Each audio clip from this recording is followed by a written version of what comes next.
Good morning students. मैं आपका Kamal sir. First of all I hope आप और आपकी फैमिली सब घर में हैं और सेफ हैं। जैसे कि स्टूडेंट्स आपको पता है कि कोविड-19 पैंडेमिक की वजह से लॉकडाउन चल रहा है। उस वजह से लास्ट सेशन में भी हम कुछ क्लासेस जो है वो ऑनलाइन ही ले पाए थे आपकी। और जो सिचुएशन है उसको देखते हुए भी ये लग रहा है हमें कि अभी जो नेक्स्ट सेशन होगा वो भी हमें ऑनलाइन मोड के थ्रू ही लेना होगा।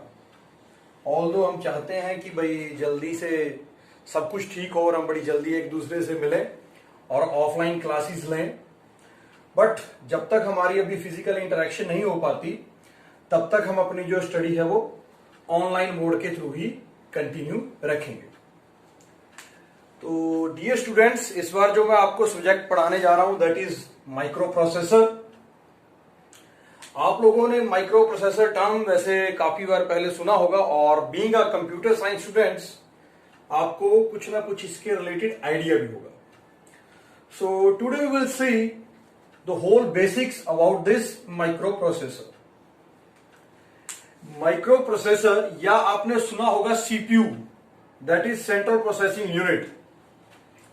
होता क्या है कि माइक्रो प्रोसेसर और जो सीपीयू टर्म है इसको मोस्टली आजकल हम इंटरचेंजेबली एक दूसरे के लिए यूज कर लेते हैं। हालांकि देयर इज अ डिफरेंस, एक दूसरे के लिए हम इंटरचेंजेबली इसको यूज कर रहे हैं, लेकिन इसका मतलब ये नहीं कि भाई इसमें कोई डिफरेंस नहीं है।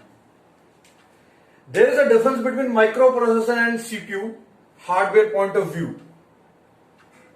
डिफरेंस क्या है कि जैसे हमने स्टार्टिंग में आपने देखा है, हमने कंप्यूटर सिस्टम पढ़ा, उसका देखा कि कुछ मेन कंपोनेंट्स होते हैं like input output unit, memory unit, similarly CPU central processing unit आप लोगों ने सबने पढ़ा है। तो माइक्रो प्रोसेसर और सीपीयू में डिफरेंस है क्या? अभी सीपीयू क्या था हमारा, एक ट्रेडिशनल टर्म है जो हम पहले यूज कर लेते थे। आजकल हम जनरली इसको क्या बोल देते हैं, माइक्रो प्रोसेसर। जब हम इसको सीपीयू बोल रहे थे, स्टार्टिंग में होता क्या था, जब हमारे बेसिकली सिस्टम इन्वेंट हुए उसमें होता क्या था हार्डवेयर पॉइंट ऑफ व्यू से, एएलयू एंड कंट्रोल यूनिट। जैसे आपको ऑलरेडी पता है हमारा कि CPU consist of two main components, that is ALU arithmetic logic unit and second one is your CU that is control unit. तो जब हम इसको सीपीयू बोल रहे थे स्टार्टिंग में होता क्या था हमारा, एएलयू के लिए एक हमारे पास अलग से चिप था, सीयू के लिए हमारे पास एक अलग से चिप था। मीन्स एएलयू अलग हम बेसिकली फैब्रिकेट करना पड़ता था ऑन द मदरबोर्ड और सीयू की कंट्रोल यूनिट की अलग से चिप लगानी पड़ती थी, जिनके कॉम्बिनेशन को हम सीपीयू बोल देते थे। लेकिन धीरे धीरे जैसे जैसे मार्केट में VLSI technology I, that is very large scale integration, and semiconductor technology में एडवांसमेंट हुआ, तो उस वजह से हम क्या कर पाए कि ये जो एएलयू जो एक डिफरेंट चिप थी, सीयू जो एक डिफरेंट चिप थी, इन दोनों चिप को हम एक ही सिंगल चिप के ऊपर फैब्रिकेट कर पाए। मीन्स अभी एएलयू और सीयू कंट्रोल यूनिट हम एक ही चिप के ऊपर फैब्रिकेट कर पाते हैं। अभी ये एक सिंगल इंटीग्रेटेड चिप बन गया इन टेक्नोलॉजीज की वजह से।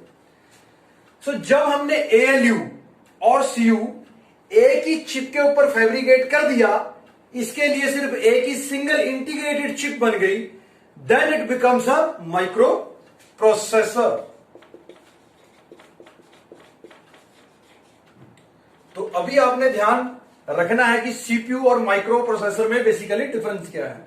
CPU is a traditional term, hardware point of view से ये हमारे चेंजेस हुए हैं, जिसकी वजह से हम एएलयू और कंट्रोल यूनिट को एक ही चिप पर फैब्रिकेट कर पाए और वो बन गया हमारा माइक्रो प्रोसेसर।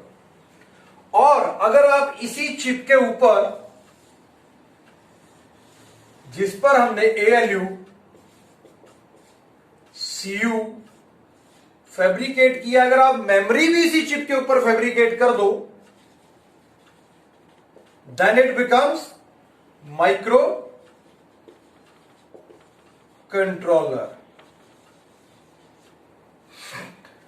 तो माइक्रो कंट्रोलर, आजकल आपने देखा होगा कि जितनी भी हमारी ऑटोमेटिक थिंग्स जो हैं, ऑटोमेटिक जो भी काम हो रहा है, it due to a micro controller. Micro controller की आप एप्लीकेशन देखोगे, लाइक हमारा रेफ्रिजरेटर है, हमारी वॉशिंग मशीन है, हमारा ट्रैफिक लाइट सिग्नल है, हमारा स्टेपर मोटर है, हर एक जगह आप इसकी माइक्रो कंट्रोलर की एप्लीकेशन देखोगे। अगर इस चिप पर माइक्रो प्रोसेसर के साथ मेमोरी भी फैब्रिकेट कर दी जाए, उसके लिए एक ही चिप बना दी जाए, it becomes a micro controller. और जो भी कंप्यूटर सिस्टम हमारा माइक्रो प्रोसेसर को एज अ सीपीयू यूज करेगा, उसको हम क्या बोल देते हैं? Micro computer. तो माइक्रो कंप्यूटर क्या है? जो माइक्रो प्रोसेसर को एज अ सीपीयू यूज कर रहा है। तो बेसिकली आप इसकी अगर डेफिनेशन देखोगे, आपको सब क्लियर हो जाएगा कि बेसिकली माइक्रो प्रोसेसर है क्या। तो micro processor is a multipurpose, means कई सारे पर्पस के लिए इसको यूज किया जाता है। जैसे ऑलरेडी हमने इसकी एप्लीकेशन यूजेस देखे माइक्रो कंट्रोलर के। क्लॉक ड्रिवन है, क्लॉक से इसको ड्राइव किया जाएगा। बेसिकली जो आप देखते हो 1.3 गीगाहर्ट्ज, 1.5 गीगाहर्ट्ज, वो सब क्या है? हमारा क्लॉक को डिनोट करने के लिए होता है। बेसिकली ये स्पीड के लिए होता है। आगे आगे जैसे हम इसके डिटेल में जाएंगे तो सब कुछ हम इनको डिटेल में डिस्कस करेंगे। रजिस्टर बेस्ड, इसके पास खुद के रजिस्टर होते हैं, कुछ स्पेशल पर्पस रजिस्टर और जनरल पर्पस रजिस्टर होते हैं। लाइक कई बार कंप्यूटिंग में इसको फास्ट कंप्यूटिंग चाहिए, तो उसके लिए क्या है, जहां डेटा कोई ज्यादा बल्क में नहीं, तो उसके लिए अपने पास इसके रजिस्टर्स होते हैं जिनको ये यूज कर लेता है। As we know that register is the fastest memory. So main जो हमने देखना क्या है, it is a digital integrated circuit. Okay, बाकी आपको पता ही है सारा जो हमारा सिस्टम का फंक्शन है, वो हमने चीजें आगे लिख दी। Digital integrated circuit that accept binary data as input, processes it according to the instruction stored in its memory and provides result also in a binary form as output। तो होता क्या है, आप इसको इनपुट दोगे एज अ, जो भी data होगा वो इनपुट बाइनरी फॉर्म में ही ये लेगा। जैसे आप लोगों को पता ही है, हमारा सिस्टम मशीन लैंग्वेज को ही समझता है, बाइनरी फॉर्म को ही समझता है, दैट इज 0 1। और होता क्या है, हमने प्रोग्राम ही एग्जीक्यूट करवाने होते हैं सिस्टम में। और आपको पता है कि प्रोग्राम है क्या? बेसिकली सेट ऑफ इंस्ट्रक्शंस जो हम मेमोरी में स्टोर करके रखते हैं। जैसे ही आपका प्रोग्राम एग्जीक्यूट होगा, मेमोरी से वो इंस्ट्रक्शंस फेच होंगी और उनको एग्जीक्यूट कर दिया जाएगा, अकॉर्डिंगली उनका रिजल्ट प्रोवाइड कर दिया जाएगा। लाइक फॉर एग्जांपल, हमने इंस्ट्रक्शन दे दिया 4 + 5, 9 - 4, 2 × 3। तो ये बेसिकली क्या है, हमारा एक प्रोग्राम है सपोज, जो मल्टीप्लिकेशन के लिए है, सब्ट्रैक्शन के लिए है, एडिशन के लिए है। तो उसमें आपने ये इंस्ट्रक्शंस दे दी हैं, तो सीक्वेंस वाइज ये इंस्ट्रक्शन मेमोरी से फेच होती रहेंगी, एग्जीक्यूट होती रहेंगी। मींस इनका जो रिजल्ट है वो हमारे सामने माइक्रो प्रोसेसर जो है वो देता रहेगा। So now we will see little bit about its history, कि माइक्रो प्रोसेसर कब बना, किसने बनाया, किस तरह से ये आया, इसके क्या क्या बेनिफिट है, ये चीजें हम देखते हैं। तो माइक्रो प्रोसेसर क्या हुआ कि 1968 में कोई 3 पार्टनर थे, उन्होंने एक कंपनी बनाई, that is integrated electronics. Integrated electronics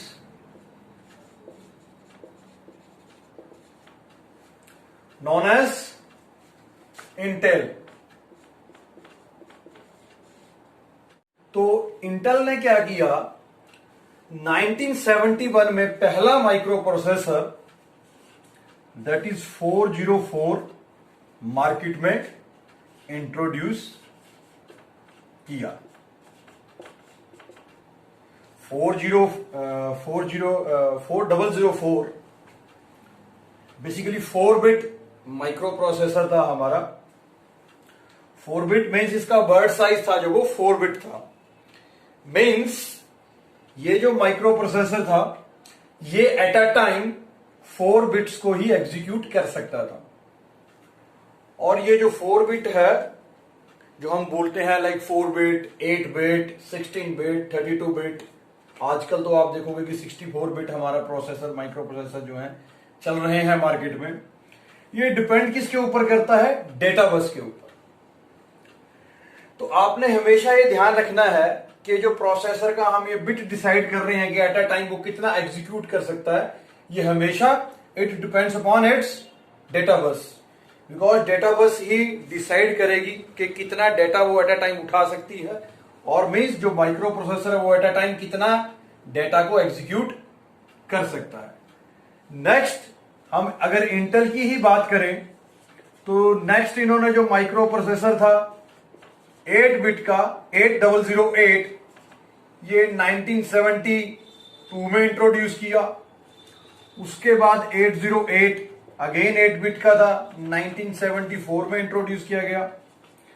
next we have 8085, ये भी हमारा 8 बिट का ही माइक्रो प्रोसेसर था, 1976 में इंट्रोड्यूस किया गया मार्केट में बाय इंटेल कंपनी। उसके बाद आप देखो मार्केट में 8086 आया जो कि पहला 16 बिट माइक्रो प्रोसेसर था। इसी तरीके से 80236 मार्केट में आया, 16 बिट था। देन 80386 मार्केट में आया, ये जो था हमारा बेसिकली 32 बिट का था। इस तरह से करते करते अगर हम आज की बात करें तो कोर i7 जैसे आप लोगों को पता ही है वो मार्केट में अवेलेबल है, and that is of 64 bit. और अभी हमें क्या करना है, हमारे सिलेबस में जो है 8085 माइक्रो प्रोसेसर जो है हमारे सिलेबस में जो है हमने जो पढ़ना है, तो हमारा मेन फोकस जो है वो 8085 के ऊपर रहेगा। अभी माइंड में आपके क्वेश्चन ये राइज हो सकता है कि सर ये 1976 में आ गया था 8085, आज हमारा 2020, इसमें इसको पढ़ने की जरूरत क्या है? तो इस पर मैं आपको बताना चाहूंगा कि बच्चे हमारा जो बेसिक आर्किटेक्चर है ये माइक्रो प्रोसेसर का, वो सबका लगभग सेम ही है। आप देखोगे अगर आपने भी स्टार्ट किया था, सपोज आपने इंग्लिश ही स्टार्ट की, तो भाई पहले अल्फाबेट सीखे आपने, फिर वर्ड्स पे गए, फिर सेंटेंस पे गए, तो बेसिकली इसमें भी आपको बेसिक से जाना पड़ेगा। तो 8085 काफी हमारा ज्यादा पॉपुलर उस टाइम पे हुआ था हमारा माइक्रो प्रोसेसर, और इसका आर्किटेक्चर हम डिस्कस करेंगे तो हम देखेंगे बाकियों का भी आर्किटेक्चर लगभग सिमिलर ही होगा। एक प्रोसेसर दूसरे प्रोसेसर से अगर आप यहां भी देखो वेरी कैसे कर रहा है, इनकी आप देख रहे हो 4 बिट था, 8 बिट है, 16 बिट, 32 बिट और 64 बिट। मींस इनकी हुआ क्या है, कैपेबिलिटी बढ़ती जा रही है कि एट अ टाइम कितने बिट को एग्जीक्यूट कर सकते हैं, सिर्फ ये कैपेबिलिटी बढ़ती जा रही है। और एक प्रोसेसर से जब नया प्रोसेसर आता है उसमें होता क्या है कि कुछ और इंस्ट्रक्शन ऐड कर दी जाती हैं, कुछ और एड्रेसिंग मोड्स ऐड कर दिए जाते हैं। अभी आप सोच रहे होंगे कि बेसिकली ये इंस्ट्रक्शंस या एड्रेसिंग मोड्स है क्या चीज, ये हम धीरे धीरे जब पढ़ेंगे सब कुछ डिटेल में तो हम देखेंगे कि एड्रेसिंग मोड्स होता क्या है। इंस्ट्रक्शंस बेसिकली आप ऐसे कुछ समझते हो, अदरवाइज हम और भी देखेंगे। लाइक आपने सपोज सबसे पहले हम एक कैलकुलेटर की बात करें तो सिंपल कैलकुलेटर था हमारे पास, जिसमें लाइक आप एडिशन, सब्ट्रैक्शन, मल्टीप्लिकेशन, डिवीजन ही परफॉर्म कर सकते थे। मार्केट में उसके बाद क्या आ गया, साइंटिफिक कैलकुलेटर आ गया, जिसमें आपको थोड़े और फंक्शन मिल गए लाइक लॉगरिथम, एंटी लॉग, ये सब चीजें भी आप कर पा रहे थे। तो इसी तरह से इन प्रोसेसर में क्या हो रहा है कि जैसे हमने स्टार्ट किया 4004 से, 4 बिट प्रोसेसर थे, उसमें क्या था हमारे पास फंक्शन, ये जो फंक्शनैलिटी थी वो थोड़ी कम थी। मीन्स उसके पास जो कैपेबिलिटी थी वो कुछ ही इंस्ट्रक्शंस को एग्जीक्यूट कर सकता था। तो धीरे धीरे जैसे जैसे हमारी इनकी कैपेबिलिटी बढ़ती रही, एडवांसमेंट होती रही, हम जो ये इंस्ट्रक्शंस है, ये कई तरह की इंस्ट्रक्शंस को अभी एग्जीक्यूट कर पाते हैं। कई तरह की रियल टाइम जो हमारी रियल वर्ल्ड प्रॉब्लम्स हैं उनको अभी ये हैंडल कर पाते हैं। तो ये तो था इसकी जरा कुछ हिस्ट्री के बारे कि किस तरह से बेसिकली माइक्रो प्रोसेसर मार्केट में आया और किस तरह से हम आगे बढ़ रहे हैं। अब माइंड में ये भी क्वेश्चन आता है कि इसके पहले भी अभी इंटीग्रेटेड चिप्स वगैरह कुछ बनने लगी थी, ये माइक्रो प्रोसेसर का बेनिफिट क्या है? जो पहले हम टर्म लाइक डिस्कस कर रहे थे सीपीयू, जिसमें कि हमारे पास एएलयू या कंट्रोल यूनिट चिप्स जो अलग अलग चिप थी, जिसके लिए अभी हम इसके लिए आपने देखा कि सिंगल इंटीग्रेटेड चिप बना दी गई है जिसको हम माइक्रो प्रोसेसर बोल रहे हैं। तो भाई इसका बेनिफिट क्या है? तो एक तो इसका बेनिफिट देखिए क्या है माइक्रो प्रोसेसर का, जो हम बात कर रहे थे ट्रेडिशनल टर्म सीपीयू की, उससे ज्यादा रिलायबल है ये। क्यों? इसमें अगर हमारे पास चिप एक सिंगल है तो जो इलेक्ट्रिक कनेक्शंस हैं वो ज्यादा देने की जरूरत नहीं। इलेक्ट्रिक कनेक्शन जो कम होंगे, तो जैसे कनेक्शंस हमारे कम होंगे तो उनका फेल होने के चांसेस भी उतने कम होंगे। तो reliability is a one factor उससे ज्यादा। सेकंड फैक्टर हमारा क्या है कि अभी जब हम ये जिसके लिए पहले दो अलग अलग चिप्स थी तो उनकी कॉस्ट भी ज्यादा थी, तो जब हमने वो दो चिप का एक ही चिप बना दिया तो ये कॉस्ट इफेक्टिव भी हो गया। सेकंड हमारा बेनिफिट है। थर्ड हमारा, और आप क्या सोच सकते हो कि भाई कंप्लेक्सिटी भी हमारी इससे कम हुई है, फंक्शनैलिटी हमारी और एड ऑन हो गई है और कंप्लेक्सिटी भी हमारा कम हुआ, क्योंकि अभी इलेक्ट्रिक कनेक्शन जो पहले ज्यादा चिप्स थी उनके लिए ज्यादा देने पड़ते थे, अभी आपको कम देने पड़ेंगे। तो ये कुछ बेनिफिट्स हैं हमारे माइक्रो प्रोसेसर के। तो वर्ड आप यहां देख रहे हो माइक्रो, अभी माइक्रो का मींस छोटा। अभी छोटा होने से यहां पे क्या है हमारा कि जो पहले डिफरेंट डिफरेंट चिप्स थी अभी उनके लिए सिर्फ हमारी एक ही चिप बना दी गई है। ठीक है, तो अभी हम नेक्स्ट देखेंगे कि जो ये हमारा माइक्रो प्रोसेसर है इसके फंक्शन क्या है, इसका बेसिकली फंक्शन होता क्या है हमारा सिस्टम में।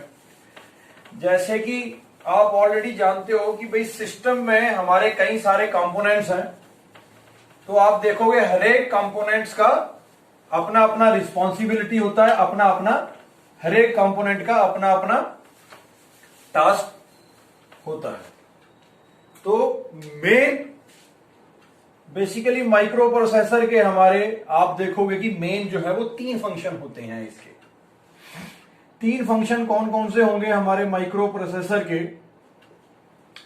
एक तो जो भी आप यहीं से समझ रहे हो कि arithmetic and logical unit and control unit, इनके कॉम्बिनेशन से हमारा बना है माइक्रो प्रोसेसर। तो जो भी कैलकुलेशन के रिलेटेड वर्क होगा, लाइक जहां कुछ अरिथमेटिक ऑपरेशंस परफॉर्म करने हैं, like addition, subtraction, multiplication, division, या फिर कुछ लॉजिकल ऑपरेशंस जिसमें और या एंड इस तरह के कुछ ऑपरेशंस परफॉर्म करने हैं, में जो भी कैलकुलेशन रिलेटेड वर्क है वो कौन करेगा? हमारा प्रोसेसर, या जिसको आजकल हम बोल देते हैं माइक्रो प्रोसेसर, इसने एग्जीक्यूट करना है। तो एक फंक्शन तो इसका ये हो गया कि कैलकुलेशन रिलेटेड जो भी वर्क है वो किसने परफॉर्म करना है? हमारा इस माइक्रो प्रोसेसर ने। इस सिंबल से आप बेसिकली माइक्रो प्रोसेसर को रिप्रेजेंट कर लेते हो। और सेकंड वर्क क्या होगा, आप देख ही रहे हो कि एक और कंपोनेंट है हमारा माइक्रो प्रोसेसर का, काफी main component, that is control unit. तो कंट्रोल यूनिट से क्या होगा? कंट्रोल यूनिट का बेसिकली क्या फंक्शन है कि कंट्रोल यूनिट ने बाकी के जितने कंपोनेंट्स हमारे सिस्टम में हैं, ये खुद तो है ही, लेकिन बाकी के भी जितने कंपोनेंट्स कंप्यूटर सिस्टम के हैं उन सबको कंट्रोल करना is also the responsibility of this micro processor. बाकी सब कंपोनेंट्स को कंट्रोल भी इसी ने करना है। उनको जो भी नेसेसरी कंट्रोल सिग्नल चाहिए ऑपरेशन होने के लिए, कई ऐसे सिग्नल्स हैं जो जरूरी होते हैं, उनको प्रोड्यूस करना और उनको कंट्रोल करना, ये सारा रिस्पॉन्सिबिलिटी किसका है? हमारे माइक्रो प्रोसेसर का है। एंड थर्ड, अगर कोई भी डेटा या इंफॉर्मेशन ने ट्रांसफर करना है, ट्रांसफर होना है from one point two another, that is also responsibility of micro processor. तो अभी हम बिल्कुल बेसिक से जरा इसको समझेंगे कि भाई माइक्रो प्रोसेसर का क्या काम है और जो हमारी बाकी के कंपोनेंट्स हैं उन सब का काम क्या है हमारा। देखिए हमने एक सिंपल एक कंप्यूटर सिस्टम का फंडामेंटल डायग्राम ही ले लिया यहां पे। अभी आप सबको ये मालूम ही है कि भाई कंप्यूटर सिस्टम में हमारे कौन कौन से मेन कंपोनेंट्स होते हैं। लाइक इनपुट यूनिट, ये आपका माइक्रो प्रोसेसर और you can say CPU processor, कुछ भी इसको बोल सकते हो, ये कंपोनेंट्स होता है। Then we have output unit and memory unit. तो ये कुछ मेन कंपोनेंट्स होते हैं जिससे हमारा एक सिस्टम बनता है। और आप लोग भी ना कंप्यूटर साइंस स्टूडेंट्स, आपने ऑलरेडी ये पढ़ा होगा कि भाई हम सिस्टम को डेटा प्रोवाइड करते हैं और वो क्या करता है, उस डेटा को प्रोसेस करेगा और आपको प्रोसेस डेटा मिल जाएगा, या जिसको आप इंफॉर्मेशन भी बोल देते हो। तो एक तो आपने ध्यान रखना है कि भाई कई स्टूडेंट्स को मैंने जैसे पहले भी माइक्रो प्रोसेसर पढ़ाया, या सिंपली उनको मैंने पूछ लिया कि भाई is there any difference between data and information, तो मोस्टली स्टूडेंट को अभी ये ही क्लियर नहीं होता कि डेटा और इंफॉर्मेशन में कोई डिफरेंस है या नहीं, या दोनों एक ही चीज है। तो आपको पहले ये क्लियर करना होगा कि भाई डेटा और इंफॉर्मेशन, इसमें डिफरेंस है। अभी इसमें डिफरेंस क्या है, जो डेटा है ये सिंपली क्या है, हमारा कोई भी रॉ फिगर, कोई भी फैक्ट, उसको आप डेटा बोल देते हो। लेकिन वही डेटा को जब हम प्रोसेस कर देते हैं, जब उस डेटा का कुछ मीनिंग निकल जाए, जब वो डेटा कुछ मीनिंगफुल डेटा बन जाए, तो तब हम उसको क्या बोलते हैं, इंफॉर्मेशन। मीन्स फॉर एग्जाम्पल अभी मैंने यहां लिख दिया जी 42, तो ये 42 क्या है, एक सिंपल मैंने फिगर लिख दिया, इसका मीनिंग तो मुझे कुछ नहीं पता, मैंने सिंपली लिख दिया 42। तो ये क्या है अभी, डेटा। अभी अगर मैं इसके आगे लिख दूं एज, तो अभी हमको ये समझ आ रहा है कि 42 क्या है, एज है। तो अभी इसने अपना मीनिंग कन्वे किया है, तो now it becomes information. Otherwise 42 लिखा था हमने, उसका कुछ मीनिंग नहीं पता था, सिंपली एक फिगर लिखा था, तो वो क्या था, हमारा डेटा। लेकिन जब हमने उसके आगे एज लिख दिया, तो अभी हमें समझ आ रहा है कि ये 42 है क्या, बेसिकली एज है। अभी ये डेटा अपना मीनिंग कन्वे कर रहा है, ये डेटा प्रोसेस हो गया, तो देन इट बिकम्स इंफॉर्मेशन। तो आपने ध्यान रखना है कि डेटा और इंफॉर्मेशन में डिफरेंस है क्या। तो फाइनली अब हम जरा देखते हैं हर एक कंपोनेंट का किसका क्या फंक्शन है हमारे सिस्टम में। तो पहले हमारा आ जाते हैं इनपुट यूनिट के ऊपर, कि इनपुट यूनिट का क्या फंक्शन है। इनपुट यूनिट जैसे आपने अभी ऑलरेडी सुना ही होगा कि मोस्टली स्टूडेंट को अगर मैं पूछता हूं कि भाई इनपुट यूनिट का बताइए आप, इसका क्या फंक्शन है, तो स्टूडेंट सिंपली बोलते हैं सर इनपुट यूनिट वो यूनिट है जिसके थ्रू हम इनपुट देते हैं। तो भाई मैं ये कहना चाहूंगा, अभी आप देख रहे हो कि आप कंप्यूटर इंजीनियरिंग कर रहे हो, जो कि आपका 3 ईयर डिप्लोमा सपोज आप कर रहे हो कंप्यूटर इंजीनियरिंग का। अदरवाइज आप देखो बाहर कई सारे सेंटर्स हैं जहां पे कंप्यूटर के कोर्सेज होते हैं, 1 ईयर का कोर्स हो गया या बेसिक 6 मंथ का, इस तरह से कोर्स हो गए। या आजकल तो आप देखो कि भाई ये स्कूल लेवल में ही आ गया कंप्यूटर, स्कूल लेवल के स्टूडेंट्स भी पढ़ते हैं। अब अगर उनको भी मैं पूछूंगा भाई इनपुट यूनिट का क्या फंक्शन है, वो तो ये चीज तो वो भी बता देंगे मेरे को कि सर इसके नाम से पता लग रहा है वो यूनिट जिसके थ्रू हम इनपुट प्रोवाइड करते हैं। तो भाई then what is the difference between you and them. अगर आप कंप्यूटर साइंस स्टूडेंट हो तो आपको कुछ और एक्स्ट्रा बताना पड़ेगा, जहां से लगे कि भाई आप उनसे कुछ ज्यादा जानते हो, मतलब आप कंप्यूटर साइंस स्टूडेंट्स हो। तो अभी आपने हमेशा अपने ध्यान में रखना है इनपुट यूनिट का फंक्शन क्या है। एक तो चलो है ही ये इनपुट यूनिट जिससे हम सारे इनपुट डिवाइसेस यहां पे बेसिकली हमारे कनेक्ट होते हैं। इस यूनिट के थ्रू ही हम इंस्ट्रक्शन देते हैं अपने सिस्टम को, बेसिकली माइक्रो प्रोसेसर को हम इंस्ट्रक्शन देंगे, इंस्ट्रक्शन प्रोवाइड करेंगे, या आप कह सकते हो इनपुट देंगे with the help of input devices, for example keyboard and mouse. ये तो हो गई एक बात।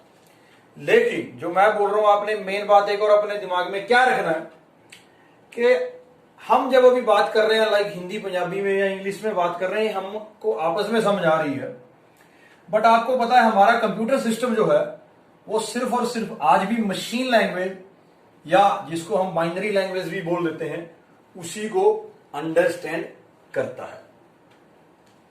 तो फॉर एग्जाम्पल अगर मैं इसको दे रहा हूं 4+5 इंस्ट्रक्शन, कि मेरे को कीबोर्ड के थ्रू मान लो आप 4+5 करवाना चाहते हो, तो इनपुट यूनिट के थ्रू ये आप इसको इनपुट दे सकते हो 4+5। लेकिन क्या ये सिस्टम को बात समझ आएगी? सिस्टम को 4+5 समझ नहीं आएगा। क्यों? उसको सिर्फ एक ही लैंग्वेज समझ आती है 0-1 की फॉर्म में। ओके, तो फॉर एग्जांपल ये एग्जैक्टली यही कोड नहीं होगा 4 को रिप्रेजेंट करने के लिए, जस्ट आपको सिर्फ समझाने के लिए मैं लिख रहा हूं कि ये कुछ इस तरह से होगा। 4 के लिए ये कोडिंग है, प्लस ऑपरेटर के लिए ये कोडिंग है इन द मशीन लैंग्वेज, 5 के लिए एग्जैक्टली ये नहीं है, मतलब इस तरह से कुछ कोड होगा। ये बात उसको समझ आएगी। लेकिन आप दे रहे हो इनपुट एज अ 4+5, तो वो तो सिस्टम को समझ नहीं आएगी। तो इस फॉर्म को जो हम सिंपली अपनी लैंग्वेज में बात कर रहे हैं, लाइक 4+5 हम इनपुट करवा रहे हैं, इसको उस फॉर्म में कन्वर्ट करना कि जो हमारे कंप्यूटर सिस्टम को समझ आ जाएगी, is the responsibility of this input unit. तो ये 4+5 को इस तरह के कोड में कन्वर्ट करना जिम्मेवारी इनपुट यूनिट की है, कि इनपुट यूनिट उसको उस चीज में कन्वर्ट करे जो समझ आए, किसको? कंप्यूटर सिस्टम को समझ आए, जो language, responsibility of input unit. उसके बाद काम फिर प्रोसेसर का आ गया। प्रोसेसर ने 4+5, जैसे मैं ऑलरेडी आपको बता चुका हूं कि इसके 3 फंक्शन मेन क्या है। कैलकुलेशन रिलेटेड जो भी वर्क है वो बेसिकली हमारे प्रोसेसर का है, वो प्रोसेसर ने कैलकुलेशन परफॉर्म करनी है। क्योंकि बच्चे ये जो कंपोनेंट्स हैं, हर एक किसी का अपना अपना रोल है, अपना अपना फंक्शन है, हर एक ने अपना अपना ही रोल प्ले करना है और अपना अपना ही फंक्शन परफॉर्म करेगा। दूसरे का फंक्शन वो परफॉर्म करने की कैपेबिलिटी है भी नहीं। अभी फॉर एग्जांपल जैसे आपको पता, अभी हम ह्यूमन बीइंग है, हमारी ह्यूमन बॉडी है, तो भाई हार्ट है तो उसका काम आपको पता ही है कि भाई पंप करना है उसने ब्लड को, किडनीज है उसने फिल्टर करना है हमारे ब्लड को, लीवर आ गया, उसका डाइजेशन का सारा वर्क आ गया। तो सिमिलरली ये भी हमारा एक क्या है, सिस्टम है। इसमें भी हर एक कंपोनेंट्स का अपना अपना काम है और उसने अपना अपना काम करना है। हर एक कंपोनेंट के बिना बेसिकली सारा सिस्टम फिर अधूरा है। एक भी कंपोनेंट में प्रॉब्लम आएगी तो सारा काम हमारा रुक जाएगा। तो कैलकुलेशन रिलेटेड वर्क जो है वो है हमारा इस प्रोसेसर का। तो इस प्रोसेसर में 4+5, उसने रिजल्ट दे देना है 9, तो 9 का समथिंग लगा लो, कुछ भी कोड बनेगा इस तरह से। ये कोड बन गया। अब अगर इस तरह से हमारे सामने बात आए 4+5 जो हमने किया, अभी हम तो उसका एक्सपेक्ट कर रहे हैं आंसर कि भाई हमें 9 नजर आएगा, तो लेकिन जो प्रोसेसिंग हुई, प्रोसेसिंग होने के बाद प्रोसेसर के अंदर तो वो चीज बनेगी इस तरह की। अब ये तो हमको समझ नहीं आएगी। तो next we have output unit. तो आउटपुट यूनिट की जिम्मेवारी एक तो है ही है कि तुम्हें रिस्पॉन्स दिखाएगा। फॉर एग्जांपल जो मॉनिटर है उसमें आपको नजर आ जाएगा 9, लेकिन उसकी जिम्मेवारी, उसकी रिस्पॉन्सिबिलिटी ये भी है कि भाई ये जो बाइनरी फॉर्म में या मशीन लैंग्वेज में चीज है, इसको उस लैंग्वेज में, उस फॉर्म में कन्वर्ट कर दे जो यूजर को समझ आए। तो ये रिस्पॉन्सिबिलिटी किसकी है? हमारी आउटपुट यूनिट की। तो आउटपुट यूनिट हमारा क्या करता है, आपका जो बाइनरी फॉर्म में सारा कुछ है कैलकुलेशंस, अभी उस आंसर को उस फॉर्म में कन्वर्ट कर देगा जो यूजर को समझ आएगा। तो ये हमारी आउटपुट यूनिट की रिस्पॉन्सिबिलिटी थी। नेक्स्ट अभी हमारा क्या रह गया, इनपुट यूनिट, आउटपुट यूनिट और माइक्रो प्रोसेसर का हमने फंक्शन डिस्कस कर लिया। कैलकुलेशन रिलेटेड वर्क है, बाकी सारे कंपोनेंट्स को कंट्रोल करना इसकी जिम्मेवारी है। डेटा आगे ट्रांसफर होना है from one point two another is also a responsibility of your micro processor. Next अभी बात है हमारी मेमोरी यूनिट की। अभी मेमोरी यूनिट का क्या काम है, अभी देख भी रहे हो मैंने यहां जो सिग्नल लाया बाय डायरेक्शनल है, मींस डेटा इधर से मेमोरी से मूव कर सकता है माइक्रो प्रोसेसर की तरफ और माइक्रो प्रोसेसर इसको भी डेटा दे सकता है। तो मेमोरी का काम क्या है, बेसिकली ये एक प्लेस होल्डर है। जो हम ये 4+5 दे रहे हैं, ये हवा में तो जाएंगे नहीं कहीं, इनको कहीं ना कहीं जगह तो चाहिए, कहीं ना कहीं रखना तो पड़ेगा, या हम एक आप प्रोग्राम बनाते हो या इंस्ट्रक्शन बनाते हो उनके लिए कहीं ना कहीं स्पेस तो चाहिए। तो वो स्पेस जो है वो कौन सी है, हमारी मेमोरी है। मेमोरी के ऊपर आप सिंपली चीजें रख देते हो। फॉर एग्जाम्पल आपकी कॉपी हो गई, आपने कुछ भी लिखा, नोट्स बना के आप कॉपी में लिख लेते हो, रख लेते हो, इन फ्यूचर जब भी आपको जरूरत पड़ती हो आप उसको एक्सेस कर लेते हो। तो सिमिलरली हमारी चीज क्या है, मेमोरी है, कि हवा में यहां डेटा नहीं उड़ेगा, ये सारा मेमोरी के ऊपर हमारा रखा जाता है। मेमोरी फिर फर्दर आपको पता है वो डीप में आप ऑलरेडी पढ़ चुके होंगे, फिर भी अगर कोई प्रॉब्लम होगी तो फिर हम मेमोरी को भी जरा डिटेल में देख लेंगे कि मेमोरी भी अदरवाइज हमारी बेसिकली 2 टाइप्स की है, आपकी प्राइमरी मेमोरी और सेकेंडरी मेमोरी। परमानेंट स्टोरेज के लिए आपको पता है हमारा सेकेंडरी मेमोरी है, हाँ अदरवाइज अगर आपने प्रोग्राम एग्जीक्यूट करवाना है तो फिर उसके लिए हमारी primary memory that is your RAM. Program आपका तभी एग्जीक्यूट होगा अगर वो हमारा रैम में आएगा। ऐसा क्यों है, बिकॉज सेकेंडरी मेमोरी थोड़ी स्लो है, रैम मेमोरी हमारी थोड़ी फास्ट भी है, और दूसरी बात जो माइक्रो प्रोसेसर है वो एक्सेस ही हमारे रैम को कर सकता है। मेन मेमोरी या प्राइमरी मेमोरी जिसको बोलते हैं, ये उसी को एक्सेस कर सकता है, इसके पास लॉजिक ही वो है, इसके पास एड्रेसेस ही हमारे पास, इसके पास रैम के हैं। सेकेंडरी मेमोरी के साथ ये डायरेक्टली कम्युनिकेट कर ही नहीं पाएगा, बिकॉज इसके पास उस तरह का लॉजिक ही नहीं है। तो इसीलिए हम रैम में सबसे पहले डेटा लेकर आते हैं। सेकेंडरी मेमोरी में अगर आपने परमानेंट स्टोरेज के लिए आपने रख दोगे सेकेंडरी मेमोरी में, और जो भी प्रोग्राम एग्जीक्यूट कराना है वो सेकेंडरी मेमोरी से उठ के आपका आता है प्राइमरी मेमोरी में। जैसे आपने देखा ही होगा, आप सिस्टम जैसे स्टार्ट करते हो, जो बूटिंग प्रोसेस है, तो उसमें क्या हो रहा होता है हमारा, जब आप स्टार्ट करते हो सिस्टम थोड़ा टाइम लेता है स्टार्टिंग में, वो इसीलिए लेता है कि जो भी एसेंशियल प्रोग्राम्स हैं वो सब बेसिकली फैच होकर उठकर हमारे पहले मेन मेमोरी में आते हैं, रैम में, जो चाहिए हमें कुछ ऑपरेशंस के लिए, कंप्यूटर सिस्टम को स्टार्ट करने के लिए। तो उस प्रोसेस में ये होता है। तो रैम में की कोई ज़्यादा कैपेसिटी नहीं होती, आप देखते हो उसकी कैपेसिटी भी कमी होती है, लेकिन फिर भी हमें रैम रखना पड़ता है। इसलिए रखना पड़ता है क्यों, क्योंकि हमारा जो कम्युनिकेशन है माइक्रो प्रोसेसर का वो रैम के साथ ही है, बाकी किसी मेमोरी से वो कम्युनिकेट नहीं करता।